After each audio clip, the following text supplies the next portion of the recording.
অনেক মানে বিষয়ে আছে অনেক, এবং সব একটু হজবরল অবস্থায় আছে মনে হচ্ছে অনেক বিষয়। আপনার কাছ থেকে কিছু বিষয়ে স্পষ্ট হওয়া যায় কিনা দেখি। যে শুরু করি যে জুলাই সনদ এবং সেটির বাস্তবায়ন, সেটি নিয়ে তো অনেক কথা হচ্ছে। একটু আপনার কাছ থেকে সামারি শুনবো যে জামাতের নায়েবে আমির তিনি বলছেন যে সব কিছুতে বিএনপি রাজি হয়েছে, যদি তাকে কোট করি সব কিছু ঠিক, আমরাও রাজি, বিএনপিও রাজি, কিন্তু হঠাৎ করে বিএনপি পল্টি নিয়েছে। তারা এতদিন ধরে জাতীয় ঐক্যমত কমিশনে থেকে জুলাই সনদের স্বাক্ষরের পর এখন বলছে আমরা এটাকে মানি না। এটা জামাতের বক্তব্য। আর বিএনপির বক্তব্য তো আমরা জানি, অনৈক্য সৃষ্টি হয়েছে, বিশ্বাসঘাতকতা হয়েছে, তাদের সাথে প্রতারণা হয়েছে।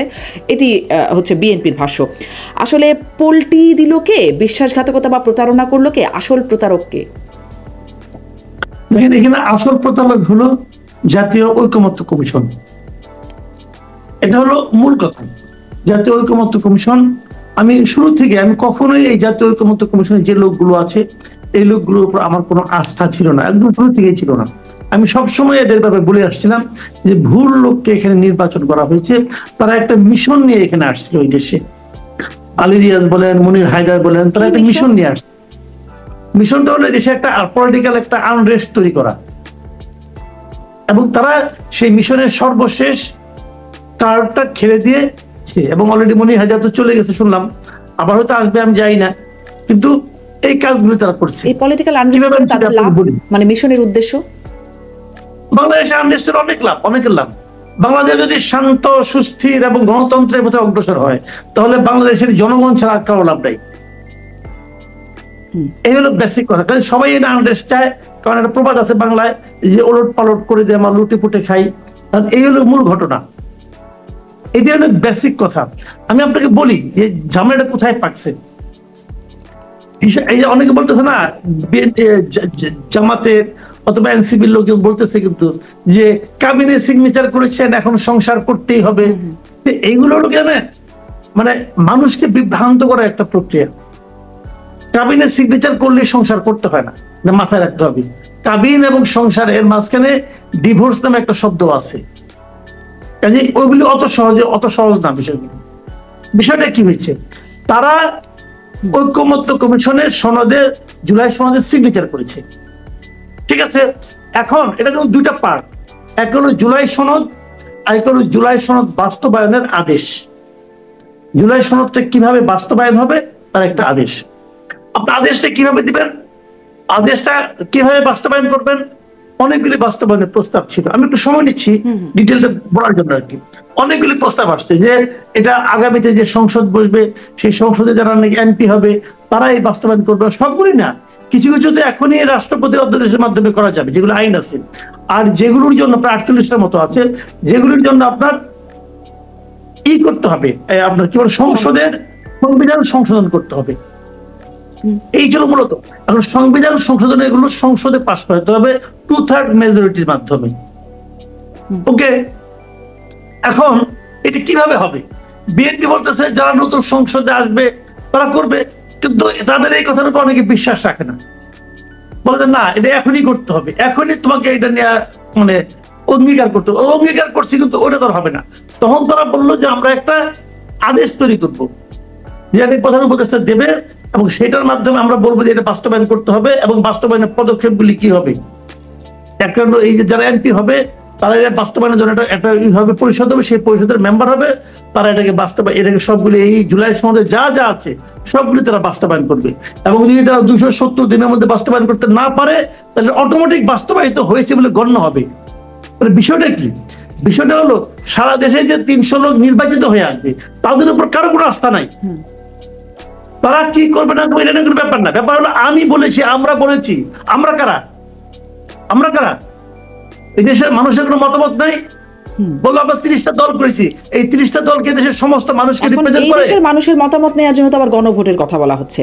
কিন্তু আমি একটু গণভোটের জায়গায় আসি, কারণ এটা খুবই গুরুত্বপূর্ণ আলোচনা। মাসুদ কামাল নিশ্চয়ই এটা নিয়ে আমি শুনবো। কিন্তু ওই যে কাবিননামার কথাটা যেটা আলোচনায় আনলেন না, ওটা একটু শেষ করে ফেলি। হাসনাত আব্দুল্লাহ বলছেন এই কথাটা, সই করছেন, কিন্তু কাবিননামার যে মানে বিষয়বস্তু থাকে, ধরেন সেখানে থাকে পাত্র পাত্রীর নাম, পরিচয়, ঠিকানা, দেনমোহরের পরিমাণ ইত্যাদি ইত্যাদি। এখন যদি স্বাক্ষর করার পর দেখে যে পাত্র পরিবর্তন হয়ে গেছে, দেনমোহর ঠিক নাই, তাহলে কি তাকে সংসার করতে হবে? যে মানে বিএনপি তো এরকমটাই বলছে, সব যা তারা স্বাক্ষর করেছিল তা এখন নাই, তাহলে কি সেটা? না না, তা না, ওরকম না। আমি বলি আপনাকে, বিএনপি স্বাক্ষর করার সময় অনেকগুলো ইস্যুতে নোট অফ ডিসেন্ট দিয়েছিল। যে এগুলো আমরা চাই না। এখন প্রশ্ন হলো, যখন আপনি আদেশটা করছেন বাস্তবায়নের জন্য, তখন সেখান থেকে নোট অফ ডিসেন্ট গুলো তুলে ফেলানো হয়েছে। এখন তাহলে দাঁড়ালোটা কি? দাঁড়ালো যেমন ধরেন, আমি একটা এক্সাম্পল দিয়ে বলি আপনাকে, যে উচ্চ কক্ষ কিভাবে নিয়োগ করবেন, আপনি উচ্চ কক্ষগুলি কিভাবে নির্বাচন করবেন। বিএনপি বলছে যারা নিম্ন কক্ষে নির্বাচিত হবে তাদের মাঝখান থেকে আনুপাতিক হারে উচ্চ কক্ষে নির্বাচন করা হবে। আর এই জামাত বলছে অথবা ইসলামী আন্দোলন বলছে যে না, সারা দেশের টোটাল যে ভোট প্রাপ্তি সেই অনুপাতে উচ্চ কক্ষ নির্বাচিত হবে। বুঝলেন? কিন্তু তাহলে উচ্চ কক্ষরা বিএনপি মানছে উইথ নোট অফ ডিসেন্ট। যখন আপনি জনগণের কাছে পাঠাবেন তুমি এটা মানবা কি মানবা না, তখন তো এটা নোট অফ ডিসেন্টটা সহ থাকতে হবে। বিএনপির কথাই বলছে, আমি তো নোট অফ ডিসেন্ট দিয়েছি এবং নোট অফ ডিসেন্ট সহই তো আমি সনদে সিগনেচার করেছি। সনদে তো তারা সিগনেচার করছে, আমাদের নোট অফ ডিসেন্ট ছিল। এখন যখন এটা আদেশ করতে যাচ্ছে তখন আর নোট অফ ডিসেন্ট নাই। তো বিএনপির আপত্তিটা তো জেনুইন আপত্তি রে ভাই, তো জেনুইন আপত্তি। এটা আপনি রাখেন নাই কেন? রাখেন নাই কে? রাখে নাই এলো এই কমিশন, ঐক্যমত্য কমিশন। তাহলে ঐক্যমত্য কমিশন এরকম, ঐক্যমত্য কমিশনের প্রধান তো হচ্ছে ডক্টর ইউনূস, অতএব সরকারি, আসলে এটি সরকারেরই আরেক রূপ বা সরকারি। না, সরকার বলবো না, এটা এটা এটা সরকার না, ডক্টর ইউনূস প্রধান। কিন্তু এর বাইরে যারা আছে তারা তো বিভিন্ন জায়গাতে নিয়ে আসছে তাদেরকে। তাদের যদিও একটা করে পজিশন দেওয়া হয়েছে, একটা পদ দেওয়া হয়েছে, কিন্তু তারা তো বিভিন্ন জায়গা থেকে আনছে। এরা তো এটাকে ভুল, ইচ্ছা করে ভুলটা করছেই কেন সেটা বলি। এর পিছনে একটা বিরাট রাজনীতি আছে। আমি আপনার এরপর নিশ্চয়ই আপনি ইটা আনবেন, এই আপনার এই মানে অনবর প্রসঙ্গে রাজনীতি পরে, আমি তার আগে এই রাজনীতিটা বলে নিই আপনাকে। বিরাট রাজনীতিটা হলো, এখন বিএনপি পড়ে গেছে একটা মানে চেঙ্গির মধ্যে। আমাদের পুরান ঢাকা নিয়ে আছে না, মানকে চিপা মধ্যে পড়ে গেছে। কিভাবে পড়ে গেছে? এখন বিএনপি যখন বলতেছে এটা আমরা স্বাক্ষর করবো, তখন তারা বলতেছে কেন আপনি সিগনেচার করছেন, স্বাক্ষর করতে হবে, এখন আপনাকে মানতে হবে। কারণ বিএনপি বলছে তোমরা যেটা বলতেছো যে আদেশটা, এটা তো আমি করি নাই, আমি তো এটা আমার তো নোট অফ ডিসেন্ট ছিল, নোট অফ ডিসেন্ট এখন কোথায় গেল ওইটা কিন্তু বলে না। বিএনপি যে কেন আপত্তি করতেছে এটা কিন্তু কেউ বলে না। তারা বলতেছে তুমি ওটা করো নাই কেন, তাহলে তুমি চাও না, তাহলে তুমি চাও না। এখন এটা হলো একটা অদ্ভুত একটা ব্যাপার। এখানে আমাদের এখানে এই ধরনের অনেক রকম কথাবার্তা কিন্তু চলবে। কারণ বিএনপি যে চায়, তুমি চাও তাহলে মানো।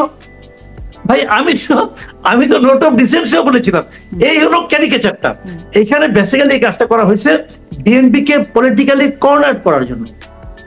বিএনপি এখন বুঝতে পারছে জিনিসটা, বিএনপিরও সমস্যা। তাহলে কি বিএনপি কে কর্নার করা কি ঐক্যমত্য কমিশনের মানে উদ্দেশ্য? না, তাহলে কর্নার করা হলে এখন এই চান্সটা নিচ্ছে জামাত এবং অন্যান্যরা। ঐক্যমত্য কমিশনের উদ্দেশ্য হলো, ঐক্যমত্য কমিশন জানে যে একটা বড় দলকে ছোট দল দিয়ে কর্নার করা যায় না, ঝামেলা আছে কিন্তু। তাহলে কি হবে? এখন এরা চাবে কর্নার করতে, ও চাবে কর্নার না হতে, একটা বিরোধ তৈরি হবে, একটা বিরোধপূর্ণ অবস্থা তৈরি হবে। এর বাইরে তো আওয়ামী লীগ আছেই বাইরে। তখন সব যখন সামগ্রিক অবস্থা হবে, তখন কি হবে? নির্বাচন পিছিয়ে যাবে, বলবে নির্বাচনের পরিবেশ নাই। তো এই জিনিসটা ঐক্যমত্য কমিশনের কিন্তু কোনো সমাধানের আকাঙ্ক্ষা ছিল না, তাদের আকাঙ্ক্ষা ছিল এটা যে আমি এমন কিছু একটা করবো যেটা নিয়ে সবাই উত্তেজিত হয়ে যাবে, সবাই বলবে যে এটা আমার পক্ষে গুলো, ওর পক্ষে গুলো, এটা আওলা বাজানো। কিন্তু আমি এই ক্ষেত্রে নিয়ত খারাপ ছিল। মাহমুদুর রহমান মান্নার বক্তব্য দেখছিলাম যে প্রধান উপদেষ্টা একটা গন্ডগোল পাকিয়ে দিয়েছেন সংস্কার করতে গিয়ে, তিনি প্রধান উপদেষ্টার কথা বলছেন। মানে এই গন্ডগোলটা আমি যদি এভাবে করে একটু প্রশ্ন করি, মানে একটু আগের থেকে প্রশ্ন করি, যদি শুরু থেকে দেখি একদম ডক্টর ইউনূস এবং তার সরকারকে সব দল নির্বিশেষে এক বাক্যে সমর্থন দিল।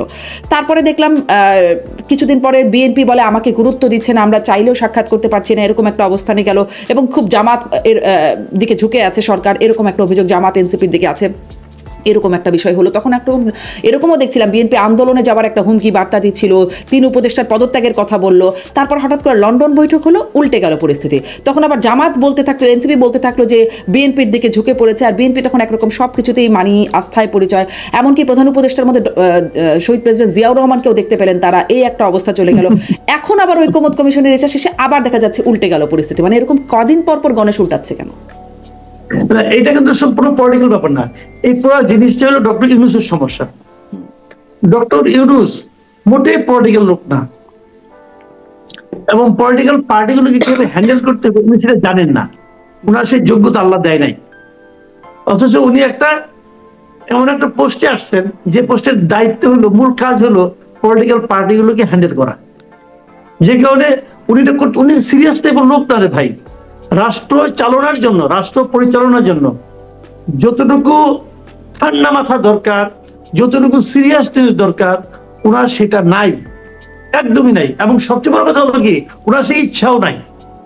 উনি ওনার মতো চলেন, এই বলতেছেন এটা, ওই বলতেছেন এটা, কখন কি বলেন আমি ওনার কথা কোনো আগা মাথা পাই না। উনি বলেন উনি ওনার মতো চলেন, উনি যেটা ভালো মনে করেন সেটাই চলেন। এটা ওটা সারা জীবনের অভ্যাস। গ্রামীণ ব্যাংকে উনি তাই করছেন। ওনার অনেক কাজ নিয়ে যুক্তি নিয়ে, ওনার কাজের যৌক্তিকতা নিয়ে প্রশ্ন উঠছে, উনি তাও করছেন। মানে উনি যে, আমি একটা এক্সাম্পল বলি, উনি যে গ্রামীণ ব্যাংকের এমডি থাকার জন্য যে আচরণটা করছেন, যে সমস্ত কর্মকাণ্ড করছেন, কোন সেন্সিবল লোক এটাকে সাপোর্ট করবে? অন্যান্য মামলাগুলিতে তাকে শেখ হাসিনা হয়তো হয়রানি করছে মানলাম, কিন্তু গ্রামীণ ব্যাংকের এমডি উনি কি থাকতে পারেন 71 বছর বয়সে? ওনারই দেওয়া গঠনতন্ত্র, ওনারই দেওয়া থাকতে পারেন। কখন পারেন? যদি উনি মনে করেন আমি গ্রামীণ ব্যাংকের মালিক। তাহলে উনি তো গ্রামীণ ব্যাংকের মালিক না, উনি এমডি ছিলেন, বেতনভুক্ত এমডি। তিনি তো পদ ছাড়তে চান নাই। এই কোর্টে গেছেন, ওই হায়ার কোর্টে গেছেন, সুপ্রিম কোর্টে গেছেন, শেষ পর্যন্ত উনি ব্যর্থ হয়েছেন। তাহলে গ্রামীণ ব্যাংকের এমডি থাকতে যদি এত কিছু করতে পারেন, তাহলে এখন তো জাতিসংঘ মহাসচিব হওয়ার শর্ট লিস্টের মধ্যে দেখা যাচ্ছে তার নামও আছে। তাহলে সেটার জন্য আবার কি তিনি বিশেষ কিছু করবেন নাকি? ওটা হইলে পরে ভালো, ওটা যদি হয় তাহলে আমরা বরং, উনি জাতিসংঘে যাবেন, আমরা বরং বেঁচে যাবো। যে ঠিক আছে ভাই গেছে, কারণ উনি তো জগদ্দল পাথরের মতো আছেন। কারণ ওনার দেখেন, ওনার একদিকে ইমেজ আছে, কিন্তু ওনার সেই ইমেজের যে প্রয়োগটা আমাদের জন্য, আমরা কি ভেবেছিলাম আমরা আন্তর্জাতিক খ্যাতি সম্পন্ন লোক নিয়ে আসছি যে নাকি সারা দুনিয়াতে 3-0 বাস্তবায়ন করতে চায়। উনি আসলে পরে দুনিয়ার সমস্ত ডলার টলার সব আমাদের এখানে এসে পড়বে, একদম ইয়ের মতো, শিলা বৃষ্টির মতো ডলার পড়তে থাকবে।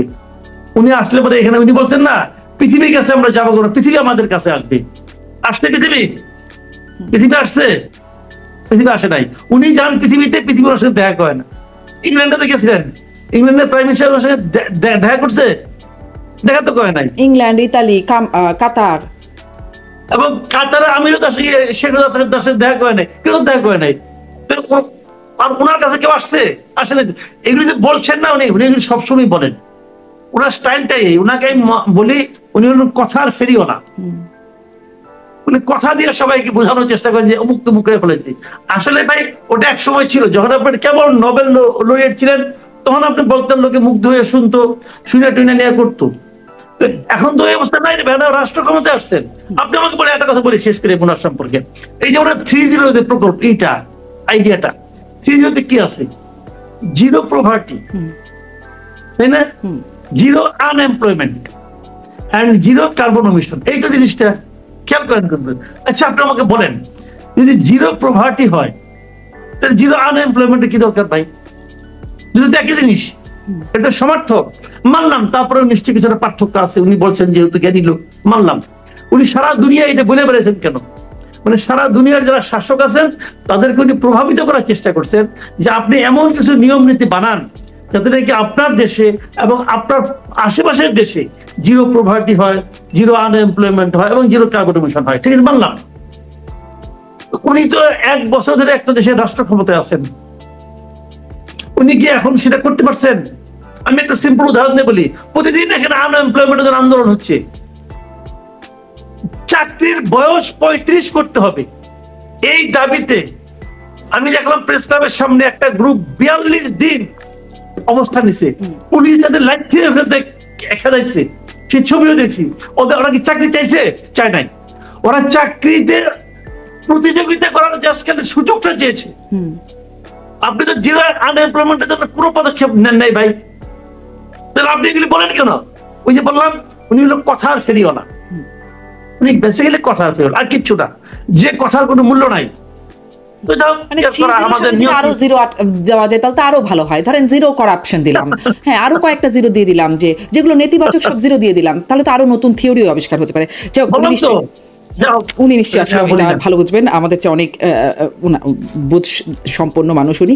আসি এবার ওই যে তাহলে যে গন্ডগোলটা যেটি মাহমুদুর রহমান মান্না বলছেন যে, এবং সেটি আসলে সবাই আপনারাও পর্যালোচনায় বলছেন যে গন্ডগোল বা জট তো একটা পেকেই গেছে। আসিফ নজরুল মাননীয় আইন উপদেষ্টা তিনি বলছেন যে রাজনৈতিক দলগুলোর উদ্দেশ্যে বলছেন, আপনারা যদি এরকম ভূমিকা নেন তাহলে সরকার কি করবে?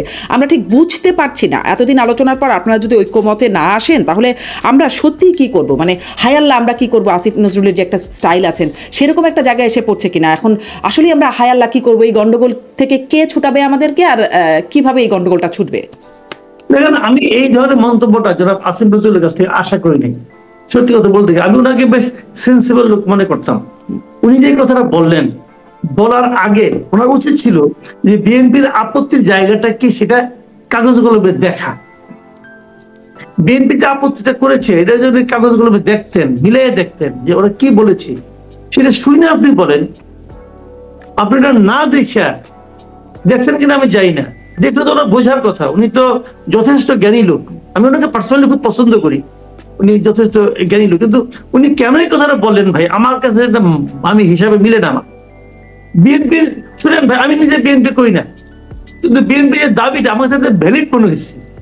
বিএনপির যে আপত্তিটা এটা ভ্যালিড আপত্তি।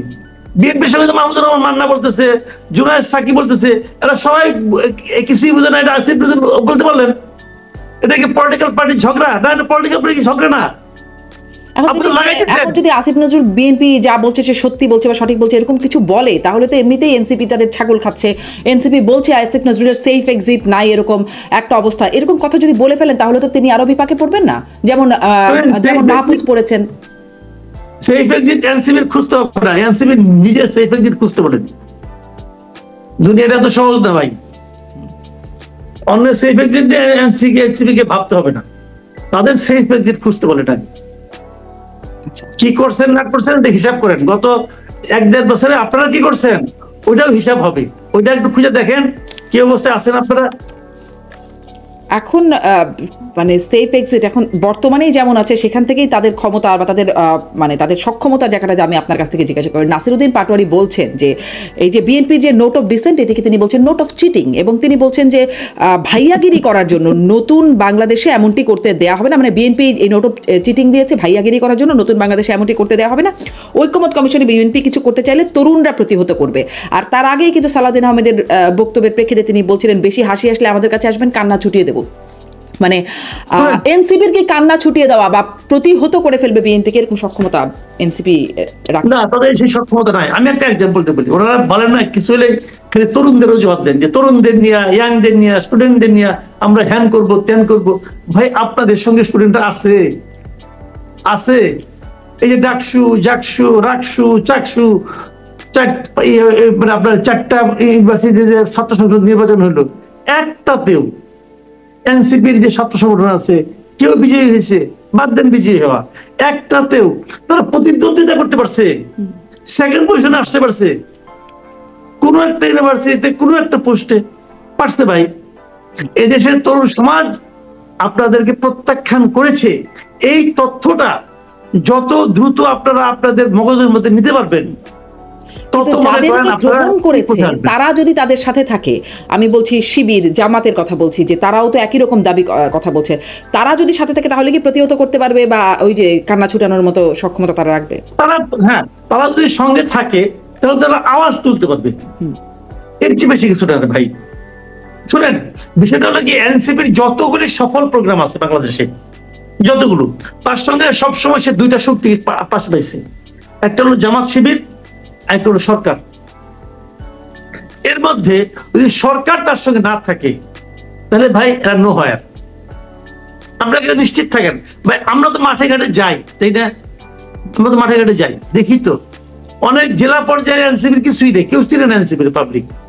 আর ভোটের বাজারে যে কি হবে আল্লাহ রহম করুক, যাই না কি হবে। আমি এই দলটাকে নিয়ে আমি পার্সোনালি খুব আশা করছিলাম যে এরা বোধহয় ভালো কিছু করবে, এবং আমি মানে খুবই আশাবাদী ছিলাম আমি যে কিছু একটা ভালো হবে।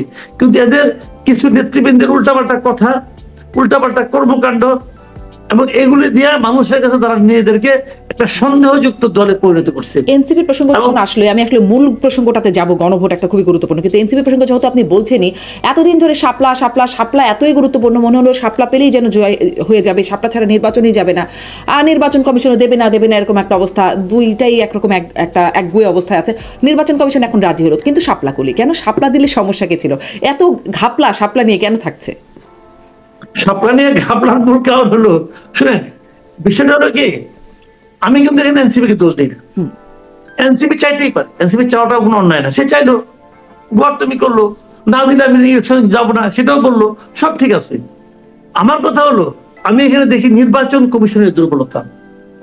আমি মনে করি এই নির্বাচন কমিশন এই শাপলারকে কেন্দ্র করে যা কিছু করছে, প্রত্যেকটা কাজ তাদের অযোগ্যতাকে মানুষের সামনে পরিষ্কার করে দিচ্ছে। আমি প্রথমে এক্সাম্পলটা বলি, শাপলা নিয়ে প্রথম আপনি কেন বলেন আপনি দিবেন না, বললেন কেন? বলছেন কতগুলি কারণ দেখাইছেন। কারণগুলি কি? শাপলা জাতীয় প্রতীক, অমুক তমুক, অনেক হাঙ্কি পাঙ্কি অনেক কিছু বলছেন আপনি, বলছেন, কিন্তু এটা কিন্তু মিন করেন যে না এটাই সত্য, দিবেন না, তাহলে আলোচনা শেষ।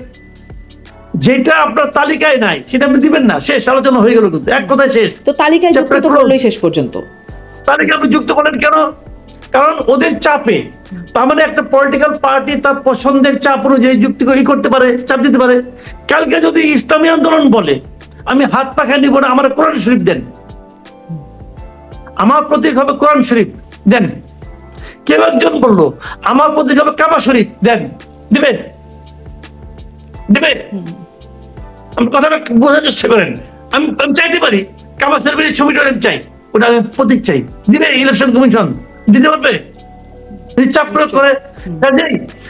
কোন প্রতীক আপনি চান, নিয়মটা কি ভাই? এর পর্যন্ত জীবনে কোনোদিন শুনি নাই যে একটা পলিটিক্যাল পার্টির দাবির কারণে প্রতীক চেঞ্জ হয়, প্রতীক অন্তর্ভুক্ত হয়। আমি জীবনে শুনি, এই প্রথম শুনছি। কেন? তাহলে জিনিসটা কি দাঁড়ালো?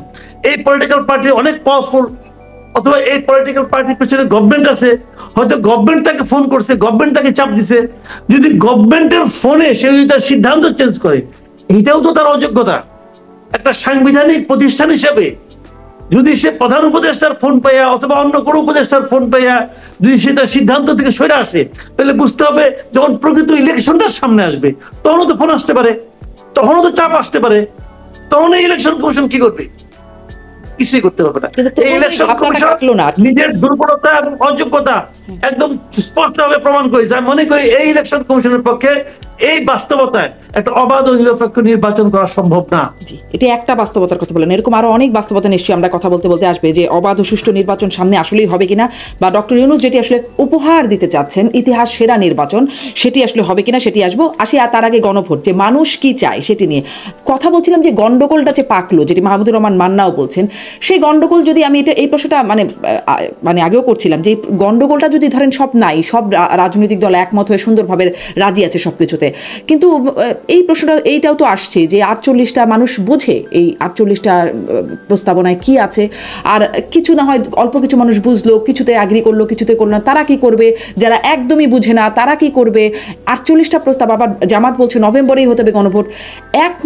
ধরেন করোনায় লকডাউন থাকতে হবে, এই কথা বোঝাতেই আর্মি নামিয়ে ফেলতে হয়েছিল, বোঝানো যাচ্ছিল না। এই 48টা সংবিধান নিয়ে প্রস্তাব বোঝানো যাবে মানুষকে? সেটি যাবে না, এটা অ্যাবসার্ড। এটা হলো ওই যে ধাক্কায় পাহাড় সরানোর মতো অবস্থা হবে। ধাক্কায় পাহাড় সরানো যায় না ভাই। মানুষ এটা কেন, এক নম্বর হলো বুঝবে না, আর 2 নম্বর হলো কেন বুঝতে চাবে? মানুষের কি ঠেকা পড়ছে যে নিজের কষ্টের টাকায় ভাত খাইয়া তরকারি খাইয়া এটা বুঝতে হবে তাকে? এটা কি তার পরীক্ষা আসবে নাকি? পড়ে না, হ্যাঁ পড়ে না, এটা কেন আসবে? এটা কেন বুঝবে? এই 48টা কি কি আছে এটা তো আমিও জানি না। উনি ওখানে দিবে 48 পড়বো, পড়ে হ্যাঁ অথবা না বলবো, আর অপশন কাটেন। 48টা প্রশ্নের উত্তর হ্যাঁ অথবা নাতে হয় না, 2টা প্রশ্নের উত্তরে হ্যাঁ অথবা নাতে হয় না। আমি আপনাকে 2টা প্রশ্ন বলি, আপনি হ্যাঁ অথবা নাতে উত্তর দেন তো। আমি বললাম যে আগে যে আপনি নিয়মিত মাদক সেবন করতেন, এখনো কি করেন? এটা হ্যাঁ অথবা নাতে উত্তর দেন, পারবেন? জি, যেটাই বলে সমস্যা। পারবেন না তো ভাই, 2টা নিয়ে উত্তর দিতে পারেন না, আর 48টা প্রশ্ন আপনি হ্যাঁ অথবা নাতে দিবেন। এটা হয় রে ভাই? এটা কি হয় নাকি? আপনার রেফারেন্ডাম হয় একটা ইস্যু, যেমন ব্রেক্সিট হয়েছিল, আপনি কি ইউরোপের সাথে থাকবেন না থাকবেন না, সিম্পল। কিন্তু অত আলাপ তো নাই আর ভাই। তো এখন আপনি একটা ইস্যু আনেন, তো কোনো একটা ওরা বলতেছে হ্যাঁ আমরা একটা ইস্যু আনছি, আপনি কি জুলাই সনদ মানেন কি মানেন না? তো জুলাই সনদ তো 48টার সমাহার, ওটা প্যাকেজ। তো ওই প্যাকেজ তো হয় না। তো তারা করছে ওই যে এটা বলে না সোনার পাথর বাটি আর কি, বানাচ্ছে একটা অসম্ভব জিনিসকে নিয়ে। তারপরে আপনি এটা আনবেন, আনার পরে এখন প্রস্তাবটা কি, এটা আগে হইতে হবে। আগে যদি হয়, আমি আপনাকে বাংলাদেশের রেফারেন্ডামের ইতিহাসটা আপনি জানেন, তবু আমি একটু মনে করে দিই। বাংলাদেশে এই যাবৎকালে রেফারেন্ডাম হচ্ছে 3টা। একটা 77-এ জিয়াউর রহমান সাহেব করছিলেন, ওখানে 2টা প্রশ্ন ছিল, যে আপনি কি জিয়াউর রহমান সাহেবকে প্রেসিডেন্ট হিসেবে চান এবং আপনি তার 19 দফা চান কিনা। দ্বিতীয়বার হয়েছিল 85-এ, তখনও ছিল 2টা প্রশ্ন। একটা হলো যে এরশাদ সাহেব যে এখন উন্নয়ন কর্মসূচি নিয়েছেন, এটার জন্য আপনি এরশাদ সাহেবকে প্রেসিডেন্ট হিসেবে চান কিনা, এবং আগামী নির্বাচন না হওয়া পর্যন্ত আপনি এরশাদ সাহেবকে প্রেসিডেন্ট হিসেবে চান কিনা। এই যে প্রশ্ন ছিল। আর আগামী নির্বাচন কবে হবে তা কিন্তু বলে নাই। আগামী নির্বাচন 10 বছর পরে হইতে পারে, ততদিন মধ্যে এরশাদ থাকবে। ওইটা তো কিন্তু ভোট পড়ছে একটাতে পড়ছে 98%, 98.7%, একটা পড়ছে 94% প্লাস, এরকম পড়ছে। এত ভোট পড়ছে, কিন্তু থার্ড হয়েছে যেটা, সেটা হলো আপনার 91-এ, এটা শাহাবুদ্দিন সাহেব তখন প্রেসিডেন্ট ছিলেন। ওটাতে আপনার প্রশ্নটা ছিল কি, যে প্রেসিডেন্সিয়াল সিস্টেম থেকে যে আপনার পার্লামেন্টারি সিস্টেমে গভর্নমেন্টে শিফট করবেন, তার জন্য একটা তারা সংশোধনী আনছে পার্লামেন্টে। ওটা শাহাবুদ্দিন সাহেব প্রশ্ন করেছেন যে এই সংশোধনীতে রাষ্ট্রপতি শাহাবুদ্দিন সাহেব সিগনেচার করবেন কি করবেন না। That was the question. খেয়াল করেন, কিন্তু পাবলিক কি বুঝবে এটা? ওটা লেগেছে যে সংবিধানের অততম সংশোধনীতে রাষ্ট্রপতিকে সিগনেচার করবেন, তা হ্যাঁ অথবা না। জানেন ভোট পড়ছিল কত? ওখানে ভোট কাস্ট হয়েছিল 34.9%, মানে 35%। যদি 35% আমি ধরি, তাহলে 65% লোক কিন্তু ওই রেফারেন্ডামে অংশই নাই। তাদের ওই হা অথবা না দেওয়ার কোনো আগ্রহ ছিল না। তো যদি 65% লোককে আপনি মানে তার মধ্যে আগ্রহ সৃষ্টি করতে না পারেন, কারণ ওইটাই ছিল জেনুইন রেফারেন্ডাম। আগের দিনে তো এরশাদ এবং জিয়া সাহেব নিজের মতো করে বানাই নিচ্ছে, ভোট বেশি দেখাই দাও, কিন্তু এর জন্য তো সভাপতি সব দেখায় নাই। জেনুইন ভোট বলতে এটাই হয়েছিল, 35% ভোট কাস্ট হয়েছে। আর এইবার যদি হয়, কেন হয় না শুনেন, কেন হয় না ভোট? হয় না এই কারণে, আপনি হয় না হলো বাংলাদেশের ভোটিং প্যাটার্নটা কি।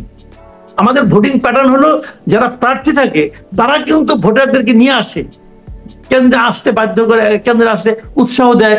যখন রেফারেন্ডামটা হয় তখন কে পক্ষে কে বিপক্ষে, কেউ তো অত পরিশ্রম করে আনবে না। হ্যাঁ একদমই। পার্টিদের হচ্ছে ইশতেহার থাকে, ইশতেহার দেখে তো আসলে মানুষ সবাই খুব গুটি কয়েক হয়তো ভোট দেয়, মানুষ তো আসলে প্রার্থী দেখে ভোট দেয়। হ্যাঁ হ্যাঁ। তো এখানে প্রার্থীরা নিয়ে আসে। এখানে কি হয়েছে, এবার যখন আপনি এই রেফারেন্ডামটা করবেন, তখন যদি ভোট যদি 30% পড়ে, তাহলে কিন্তু এক ধরনের নৈতিক পরাজয় আপনার এমনি হয়ে গেল, যে 70% লোক এই রেফারেন্ডামের ব্যাপারে কোনো আগ্রহই নাই। আর তারপর এইটা জামাত কেন বুঝে না, আমার কাছে ক্লিয়ার না, বুঝছেন? বুঝে না মানে কি, যদি আপনি নভেম্বরে রেফারেন্ডাম করতে চান, তাহলে বিএনপি কি এভাবে রাজি হবে? হবে না তো, হার্ড লাইনে আছে। তারপর যদি বিএনপি রাজি হয়, আমি তো মনে করি বিএনপি রাজি হওয়া উচিত। যদি বিএনপি রাজি হয়ে যায়, তাহলে বিএনপি যে এটা চাপে পড়ে যে রাজি হলো, বিএনপি লোকজনকে হা ভোট দিবে। যদি না ভোট দেয়, বিএনপি তো না ভোটের ক্যাম্পেইন করছে। বিএনপি মানে সামাজিক যোগাযোগ মাধ্যমে না ক্যাম্পেইন করছে।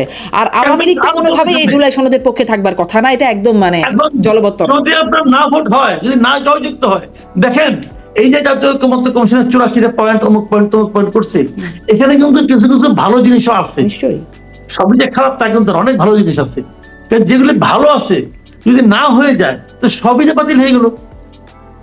তাহলে এতদিন ধরে যে দেখছেন এত টাকা খরচ করলেন, প্রতিটা মিটিং এ যে 5 স্টার হোটেল থেকে নাস্তা পানি এনে খাওয়াইতেন, বা এই টাকাটা কার? আমার আপনার টাকা তো, পাবলিকের টাকা, পাবলিক মানি।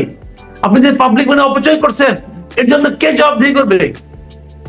নেটটা দল কি? নেটটা দল একটা ঘোড়ার ডিম।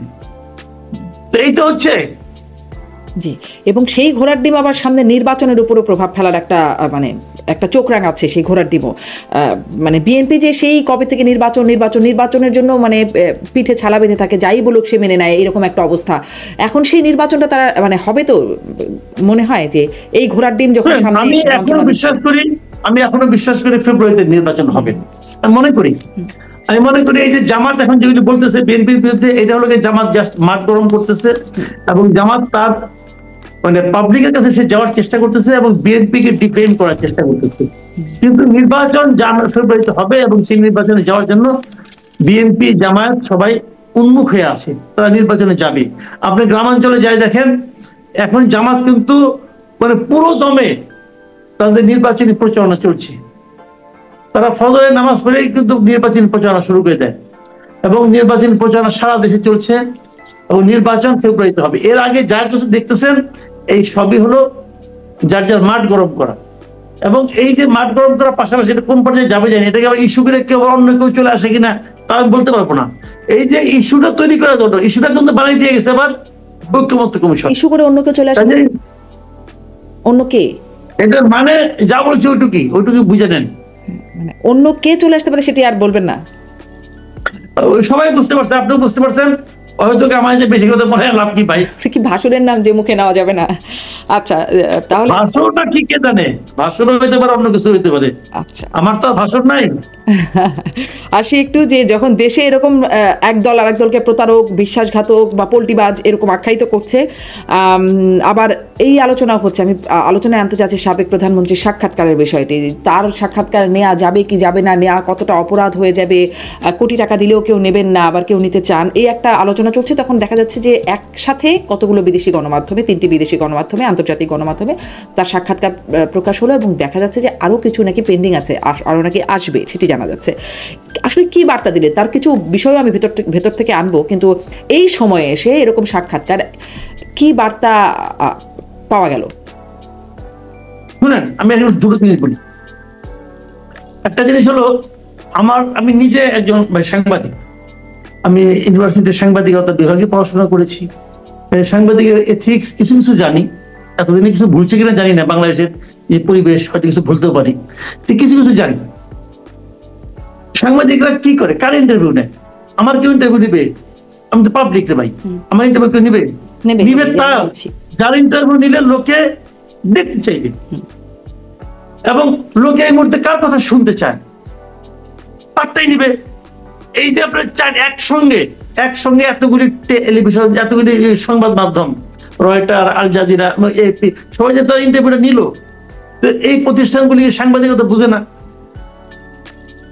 তারা তো তারটা নিয়েছে, কারণ তারা জানে যে ওনারটাই লোক এখন শুনতে চাচ্ছে। আপনি করলেন কি, মাঝখানে মাস্তানি করে বলে দিলেন তার কথা প্রচার করা যাবে না, বলছে তো প্রচার হচ্ছে না দেশে। এই 5টা-6টা মিডিয়ার ইন্টারভিউ কে অনুবাদ করে প্রথম আলো ছাপে নাই, আরো অনেক মিডিয়া ছাপছে কেন? তার মানে তারা কেউ ছাপলে, এটা বোঝান আপনি আমাদের। তারা ছাপছিল এই কারণে যে তারা মনে করে তাদের যারা রিডার আছে তারা এই ইন্টারভিউটা পড়বে। তাহলে কাজে তাদের এখন আপনি এটাকে বন্ধ করছিলেন কেন? আপনি কেন বলছিলেন যে তার কথাগুলি প্রচার করা যাবে না? যদি আপনি প্রচার যারা করলো তাদেরকে আপনি জিজ্ঞাসা করছেন যে তোমরা কেন প্রচার করলা? জিজ্ঞাসা করে নাই তো। তাহলে কি হলো? তাহলে হলো যে আপনি এমন একজন লোক যিনি আইন বানান অথবা আইন মানে জারি করেন না বুঝে, আপনি বোঝেন না যে কোনটা এই যে নিষেধাজ্ঞা, যে নিষেধাজ্ঞা নাকি পালন করা সম্ভব না এবং কেউ পালন করবে না, সেই নিষেধাজ্ঞা আপনি দেন কেন? আপনি দিচ্ছেন। এই সরকার এইগুলি সরকারের এই সমস্ত বালখিল্যতা আছে আমি বলে মনে করি। মানে কত বড় অযোগ্য তার প্রমাণ হলে এখানে পেয়েছি আমরা। আর একটা কথা বলি আপনাকে, যে কথা নাকি ইদানিং নিয়ে খুব আলোচনা হচ্ছে, কেউ বলেছে আমি ওনারটা নেব, জেলে যেতে হলেও নেব, এটা খালেদ মহিউদ্দিন বলেছেন। আরেকজন বলেছে, কাজী জেসির বলেছে কি যে কোটি টাকা দিলেও আমি নেব না। হতে পারে, দেখেন এগুলো যার যার ব্যাপার, উনি নিবেন না, ওনার কোটি টাকার দরকার নাই, কিন্তু ওনাকে কেউ কোটি টাকা কেউ সাধছে, সাধলাম নেন তা তো না। উনি কথা বলেছেন যে আমি কোটি টাকা দিলেও নেবো না, আর উনি বলছেন আমি নেব। এই দুটো নিয়ে অনেক আলোচনা হচ্ছে, কিন্তু কিন্তু আমার কথা হলো কি, যে সাংবাদিক হিসাবে যদি আপনি সাংবাদিকতা করেন, আমি যদি দেখেন ভারতের চম্বলে একসময় কিন্তু অনেক বড় বড় ডাকাত ছিল, ওই ডাকাতদের ইন্টারভিউ কিন্তু অনেক লোক টাকা ছাড়াই গেছে, যে নিয়ে আসছে, জীবনে রিস্ক ছিল তবু যে নিয়ে আসছে, কেউ নিছে, তারা মনে করেছে যে এই ইন্টারভিউটা আমার রিডারের জন্য দরকার, সে কিন্তু লাইফ রিস্ক দিয়ে নিয়ে আসছে ভাই। এটাই সাংবাদিকতা। খালেদ মুহিউদ্দিন যে কথাটা বলেছেন এটাই সাংবাদিকতা। আর কাজে যে স্থিতি যেটা বলছেন ওটাকে আমি অন্ততপক্ষে সাপোর্ট করি না। মানে সাংবাদিক কি দেখেন, সাংবাদিক দেখেন আমি কোন কাজটা আমার রিডারকে স্যাটিসফাই করবে, সে সেটাই করবে, এখানে কোনো অন্যান্য। এখন কথা হলো কি, যে আপনি যদি মনে করেন যে ইন্টারভিউ মানে হলো তোলমর্দন করা, তাহলে এক কথা। এই যে শেখ হাসিনা যখন প্রধানমন্ত্রী হিসেবে ছিলেন, তখন উনি যাদেরকে ইন্টারভিউ নামে লোকজন তার সামনে যে দাঁড়াইতো, দাঁড়িয়ে তেলের ড্রাম নিয়ে যাইতো, যে যা করতো, ওটা তো ইন্টারভিউ না, ওটা ইন্টারভিউ না। ইন্টারভিউ হলো তাকে যখন বিদেশের মাটিতে বিবিসি প্রশ্ন করতো, ওটা হলো ইন্টারভিউ। তো ওই ইন্টারভিউ নিলে পরে ওর পাবলিক খুশি হবে, পাবলিক জানতে চাইবে যে এই প্রশ্নটা সে করতে পারছে, সে এটা করছে, এটা ভালো ইন্টারভিউ। এবং আমি তো মনে করি খালেদ মুহিউদ্দিন ইন্টারভিউ নিলে এটা একটা ভালো ইন্টারভিউ হবে। জি, নিশ্চয়ই নিশ্চয়ই। আমি তার এবার ইন্টারভিউর ভেতরে একটু জায়গায় যাই। বলছেন যে তিনি নেতৃত্ব পরিবর্তনের একটা আভাস আছে, যে তিনি দেশে ফিরবেন, আওয়ামী লীগ দেশে ফিরবে, সেটি সরকারে হোক আর বিরোধী দলে হোক, এবং নেতৃত্বে যে তাকে বা তার পরিবারকে থাকতে হবে এমনটা না, তিনি এমনটা বলছেন। এই বার্তাকে কিভাবে নিচ্ছেন? উনি কি বলছেন না বলছেন সেটা তো আমাদের এখানে বিভিন্ন মিডিয়াগুলি বলছে, এবং ওনার কথাকে আমি আসলে অতটা মানে করি না, মানে আপনি গুরুত্ব দেই না, আমি দেই না। কারণ দেখেন, আপনি যদি বিদেশে থাকেন, ধরেন আপনার, আমি ব্রেক্সিটের কথা আবার বলি, ব্রেক্সিট যখন হয় তখন ডেভিড ক্যামেরন ছিল প্রাইম মিনিস্টার। ব্রেক্সিটে ভোটে মানে আমরা নাটা বিজয়ী হয়ে গেল, মানে আপনার তারা ইউরোপের সঙ্গে থাকবে না। ডেভিড ক্যামেরন থাকার পক্ষে ছিলেন। ডেভিড ক্যামেরন এটা নীতিগত অবস্থান ছিল, সেই নীতিগত অবস্থান দেখেন যে ওনার যে নীতিগত অবস্থানটা জনগণ সেটাকে চাচ্ছে না। তাও তো মাত্র 1% ভোটের ডিফারেন্স ছিল, 49 আর 51 ছিল, এই ছিল ডিফারেন্সটা। তো উনি কি করলেন, উনি কিন্তু প্রাইম মিনিস্টার পোস্ট থেকে পদত্যাগ করলেন। তার দল থাকলো, তার দল থেকে আরেকজন হলো, উনি হলেন না, কিন্তু লক্ষ্য করে উনি কিন্তু রিজাইন করে চলে গেলেন। এটা হলো কি, এটা হলো মানুষের মতামতকে অনার করা এবং দলকে নতুন নেতৃত্বের হাতে ছেড়ে দেওয়া, এটাই ডেমোক্রেসি। আমি ছাড়া দল অচল, এটা ডেমোক্রেসি না। কারণ উনি আসবেন না, উনাকে দল নেবে কিনা এটা হলো প্রশ্ন। উনি যদি বলতেন যে যে ঘটনা ঘটছে তারপরে আমার দল যদি আমাকে নেয় তখন আমি ভেবে দেখবো, তা তো না। উনি আমি থাকবো না, আমার অমুক থাকবে না, আমার দলের ফ্যামিলি, তার মানে কি ওনার মন মানসিকতা এখনো কিন্তু একনায়কতান্ত্রিক রয়ে গেছে। এই মন মানসিকতাকে আমি অনার করি না, এটা ঠিক না। তিনি বলছেন যে তার পরিবারকেই থাকতে হবে এমনটি না, মানে তার বক্তব্য হচ্ছে তার পরিবার থাকার কথা কি বলছে, কেউ তাকে যে কান্নাকাটি করছে, আপনি থাকেন আপনার ফ্যামিলি কর্মীরা তো দেখা যায় যে করতে পারে। তার যেগুলো ইন্ডিয়ায় গেছে মাল পানি নিয়ে, তারা মাঝে মাঝে তারা শোনায় যে আপনি ছাড়া দেশ চলবে না। উনি কমর নাকি, উনি কমর, দেশ চলবে না? দেশ চলে, দলও চলে, সবই চলে। বরঞ্চ এইগুলো কথার কথা। এখন একটা আইকন তো লাগে যে যাকে সামনে নিয়ে আমরা অগ্রসর হবো, কিন্তু সেই আইকনটা উনি থাকতাম। উনি যদি এই প্রয়োজনে বলতেন, যে কথা বলছেন এটা বলা দরকার, উনি বলতেন যে আমি আশা করব আমার দল নতুন নেতৃত্ব বেছে নেবে, প্রয়োজনে তাদেরকে আমি হেল্প করবো, এটাও যদি বলতেন তাহলে সেটা তো সবচেয়ে ভালো হবে। সেটা হয়তো দেশে যারা আওয়ামী লীগ করে এখনো, দেশে যারা আওয়ামী লীগকে সমর্থন করে এখনো, তাদের জন্য একটা পজিটিভ বিষয় হইতো। উনি কিন্তু নিজে না শুনলে, আমাদের দেশে আওয়ামী লীগকে গত 15 বছর উনি যা বানাইছেন, উনি যদি নিজের থেকে না সরেন তাহলে কিন্তু ওনারা কেউ সরানোর কথা বলতেও পারবে না। এটা তো হলো না। উনি যদি আওয়ামী লীগকে ভালোবাসেন, ওনার উচিত ছিল নিজে থেকে সরে যাওয়া এবং নতুন নেতৃত্বের হাতে আওয়ামী লীগকে দেওয়া। কাজে উনি এগুলি কি বলছেন না এটা অন্য হিসাব। আমার হিসাব, পার্সোনাল হিসাবে ওনার পরিবারের লোকের যে ইমেজ তৈরি হয়েছে এবং যে সমস্ত কর্মকাণ্ড ওনার ফ্যামিলির লোকজন করছে, ওনার ভাই ভাতিজা, ওনার চাচতো, ওনার কাজিন যারা আছে, এরা এই তাপস যারা, সেই হেলাল তারপরে আপনার কি বলে ওই যারা ছিল আর কি, তার ভাইয়ের জি, ছেলে কারোরই তাপস, record তারপরে ভালো না। আপনার পরশ, হ্যাঁ, শেখ সেলিম, এরা যা করছে, এরাই দেশে আইসা নিয়ে আবার সেই রাজত্ব করব, এত সহজ না। বাংলাদেশের মানুষ অত বোকা না। আচ্ছা, কিন্তু আপনি বলছিলেন যে যে নিজে সরে যাওয়া, এটি যেমন সংস্কৃতিটা আমাদের দেশে নাই, ব্রেক্সিটের উদাহরণ বারবার দিচ্ছিলেন, সেরকম নাই, এবং বাংলাদেশ আসলে ক্ষমা চাওয়ার সেই রকম একটা দৃষ্টান্ত নাই। এমনকি জামাতকেও আমরা বলতে শুনি, জামাতের আমির বলেন 47 থেকে 25 পর্যন্ত যদি কারো মনে কষ্ট দিয়ে থাকি, কোনো ভুল করে থাকি, সেজন্য তিনি নিঃশর্ত ক্ষমা চান। মানে অনেকগুলো যদি, অনেক ভেগ, অনেক ওয়াইড করে রেখে তিনি বলছেন। শেখ হাসিনার কাছেও যখন এই প্রশ্নটি ছিল, তিনি নিজের দায় তো অস্বীকার করেছেনই, কিন্তু তিনি বলেছেন তিনি আলটিমেট লিডারশিপ রেসপন্সিবিলিটি সেটা তিনি নিচ্ছেন, এবং তিনি কিছু ভুলের কথা বলছেন। তিনি বলছেন চেইন অফ কমান্ডে কিছু ভুল ছিল, এবং কদিন আগে এপিতে দেয়া তার পুত্র সজীব অজয়, তিনিও বলছেন যে ইনিশিয়াল কিছু মিস্টেক ছিল। মানে এই বিষয়গুলো একটা অবস্থান নেয়ার দিকে যাচ্ছে বলে মনে হয়, নাকি আসলে মানে ভুল বিষয়টা? জি, তারা তো শুরু থেকে এই ভুলগুলো স্বীকার করতো না, এখন করতেছে, মনে করি এটা ভালো। এই মানসিকতা ভালো, ভুল স্বীকারে মানসিকতাটা খুব ভালো। আমাদের দেশে এটা নাই, বাট থাকা উচিত। কিন্তু হয় কি, মানে ভুল স্বীকার করতে যায় না, নানা রকম ক্যারিকেচার করে সবাই, এইটা পেঁচা, ওইটা পেঁচা, ওইটা পেঁচা। ভাই, এই প্যাঁচ পুজ ভালো না, বুঝছেন? পেঁচাতে গেলে না ওই সুতার মধ্যে নিজেরও মানে পা হাত আটকে যায়। আমি একটা এক্সাম্পল দিয়ে বলি আপনাকে।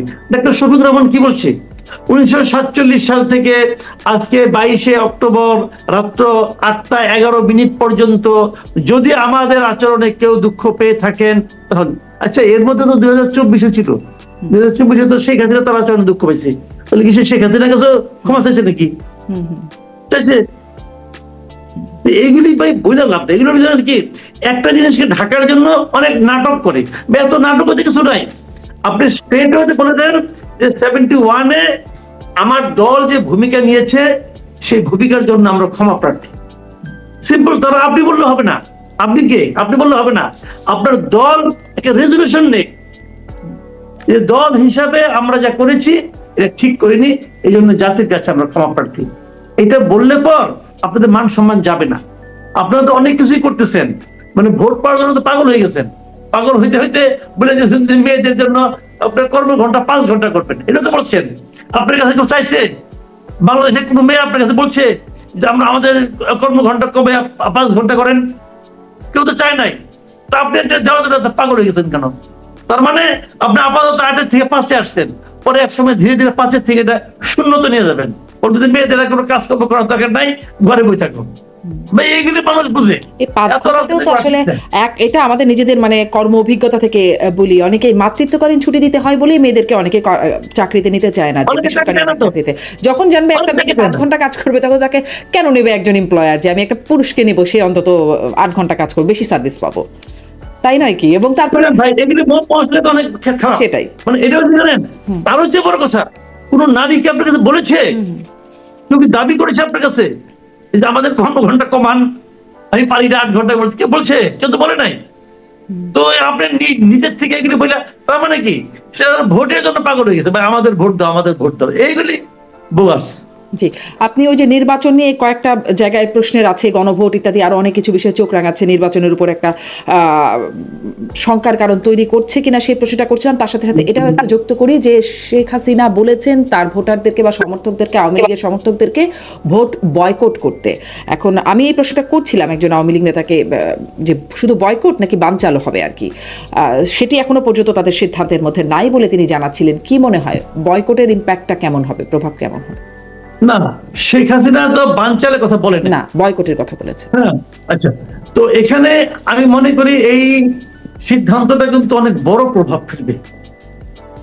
বড় প্রভাব ফেলবে এই কারণে যে, ধরেন আওয়ামী লীগের তো কিছু ভোট আছে, এটা সবাই স্বীকার করে যে মিনিমাম আওয়ামী লীগের 20% ভোট তো আছে এই দেশে। মানে যদি আওয়ামী লীগের দুঃশাসনের কারণে যদি ভোট কিছু কমেও থাকে, সেটা 20% লোক কিন্তু আছে। একটা ছোট্ট একটা এখন প্রশ্ন ধরেন- যুক্ত করি যে বলেন। মানে বিশেষ করে আওয়ামী লীগের লোকজনই বলছেন যে তাদের ভোট কমেছে এই মানে টানা ক্ষমতায় থাকার কারণে তাদের কিছু ভোট কমেছে, কিন্তু আবার এই সরকারের সময়ে যেই অবস্থা, যেই দুঃশাসন চলছে তার কারণে নাকি তাদের আবার ভোট, তাদের জনসমর্থন বেড়েছে। তারা মনে করছে যে মানুষ ভাবছে যে ভুল হয়ে গেছে, আগেই বুঝি ভালো ছিলাম, এরকম তাদের যে বয়ানটা আপনিও শুনেছেন যে এটা একদম এটাকে আপনি একদম উড়াই দিতে পারবেন না। এই বয়ানটার পেছনে কিছু ভিত্তি আছে। যাক, আমি তবুও খুব কনজারভেটিভ একটা হিসাব দিচ্ছি। কনজারভেটিভ আমি বলতেছি যে 20% আছে আওয়ামী লীগের ভোট। ওকে, নরমালি যখন ইলেকশন হয় কত পার্সেন্ট ভোট কাস্ট হয়? 70% ভোট কাস্ট হওয়া মানে অনেক ভোট কাস্ট হওয়া, ঠিক না? 70% ভোট কাস্ট হওয়া মানে অনেক ভোট কাস্ট হয়। কিন্তু তো সেই 70% তো হয় না, তবু ধরলাম 70%। সেখান থেকে আপনি 20% স্টেট হতে বাদ দেন, কত থাকে? 50%। আর যখন আওয়ামী লীগের ভোট না হবে, আওয়ামী লীগ যখন না থাকবে, ব্যালট পেপারে নৌকা মার্কা থাকলো না, তখন কি হবে? মানুষ জেনে যাবে যে কে পাস করতেছে। মানে নির্বাচনে কোনো প্রতিদ্বন্দ্বিতাই হবে না। যদি প্রতিদ্বন্দ্বিতা না থাকে, অনেক মানুষ কিন্তু ভোট দিতে এমনিও যাবে না, নিজের দলের লোকই যাবে না, আমার দল তো এমনি পাস করবে। প্রতিদ্বন্দ্বিতা ভাই যত খুশি আপনি বলেন, বাংলাদেশে ইলেকশনে প্রতিদ্বন্দ্বিতা হয় আওয়ামী লীগ আর বিএনপি, এটা আমরা অনেকদিন ধরে দেখে আসছি। জামাত এবার ভালো করবে, তার মানে তারা সব সারা দেশে প্রতিদ্বন্দ্বিতায় চলে আসবে, এটা আমি মনে করি না। অনেক জায়গায় জামাতের অনেক কম ভোট থাকবে, জামাতে যে ভোট 10%, 15% এরকমই থাকবে। কাজে অত সহজ হবে না। যদি আওয়ামী লীগের ভোট না, আওয়ামী লীগের যদি ভোটার যদি ভোট দিতে না যায়, তাহলে তো জামাতের জন্য রীতিমতো একদম ভয়ঙ্কর অবস্থা হয়ে যাবে। তারা তো অনেক ভোট পাবে না। আওয়ামী লীগের ভোট কিন্তু জামাত পেত হিসাব অনুযায়ী। তাহলে এখন তাহলে জিনিসটা দাঁড়ালো কি? ভোট আলটিমেটলি দেখা যাবে 50 থেকে আরো আপনি কমপক্ষে 15% বাদ দেন, যারা নাকি এমনি এমনি ভোট দিতে যাবে না। তো 30, 35, 40% ভোট দিয়ে আপনাকে জাতীয় নির্বাচন করবেন ভাই, এটা সারা দুনিয়ার কাছে অনেকে সবাইকে ফুলের মালা নিয়ে ইউনুস সাহেব দিবে যে আপনার অসাধারণ ইতিহাসের শ্রেষ্ঠ নির্বাচন করছেন। এটা হবে না ভাইয়া, এত সহজ না দুনিয়াটা। অলরেডি কিন্তু বলাবলি শুরু হয়ে গেছে। কয়েকদিন আগে দেখলাম তো যে 6টা মানবাধিকার সংস্থা যাদের সঙ্গে ডক্টর ইউনুস ওই জাতিসংঘে যায়নি, ওখানে মিটিং করছিল, তারাই চিঠি লিখছে যে আওয়ামী লীগের উপর নিষেধাজ্ঞা রাখা ঠিক না, এটা প্রত্যাহার করে নেন। বলছে না? বলছে তো। কাজে ওরা কিন্তু ওই আপনার সঙ্গে মিষ্টি মিষ্টি আলাপ করবো, রিপোর্ট যখন দিবে তখন তার মতো করে দিবে। কিন্তু একটা বিষয় একটু আমি আর একটা, যদিও আমি এখানেই আলোচনাটা শেষ করতে চাচ্ছিলাম, এই জায়গাটা যখন জাতিসংঘের কথা বলেন মনে পড়লো, একটু জিজ্ঞাসা করি। আমি কদিন আগেই আমার এই প্ল্যাটফর্মে কথা বলছিলাম আওয়ামী লীগের সাবেক এমপি ডাক্তার হাবিবে মিল্লাত। তিনি আওয়ামী লীগের সময় পররাষ্ট্র মন্ত্রণালয় বিষয়ে স্থায়ী কমিটির সদস্য ছিলেন। তিনি এখন নানান রকম জায়গায় মুভ করছেন, কনফারেন্স করছেন। তিনি বলছিলেন যে 1400 যে তালিকা দিয়েছে জাতিসংঘ, সেই তালিকাটা কোথায়? তিনি নাকি গিয়েছিলেন জাতিসংঘে, সাম রুডো কারোর সাথে তিনি কথা বলেছেন, যিনি আসলে যার তত্ত্বাবধানে এইটা হলো, এই রিপোর্টটা হলো, তিনি তার কাছে সেই তালিকাটা চেয়েছিলেন, কিন্তু সেই তালিকাটাই নাকি দিতে পারেন নাই। মানে আমরা কি কেউ সেই 1400 জনের তালিকাটা দেখতে পেরেছি? শোনেন, আমি একটা কথা বলি আপনাকে, এখানে এটা খুবই একটু দুঃখের কথা। এটা হলো তারা কিন্তু কখনো তালিকা একদম 1400 একদম অ্যাকুরেট তালিকা কিন্তু তারা দেয় নাই, এটা আমি পাইনি।